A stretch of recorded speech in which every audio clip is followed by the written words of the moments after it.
Une fois n'est pas coutume, cette année le premier maillot vert est donc le premier vainqueur d'étape au sprint sur ce Tour de France. Pas de prologue mais une première étape en ligne donc entre le Mont Saint-Michel et Utah Beach. Le long des côtes normandes, une première échappée prend le large, 5 hommes sont à l'avant. Petite bagarre au kilomètre 119 entre les échappés pour le premier sprint intermédiaire de La Haye. Si Paul Voss a lâché prise quelques kilomètres auparavant, ils sont encore 4 au passage sur la ligne.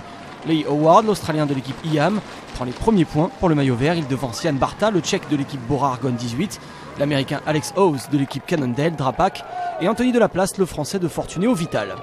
30 secondes plus tard, André Greipel règle lui le premier sprint massif de cette étape. Dans le peloton, les Lotto Soudal de Greipel et les Ethics de Marcel Kittel mènent un train pour garder les échappés à distance raisonnable pour les reprendre dans les derniers kilomètres de cette étape.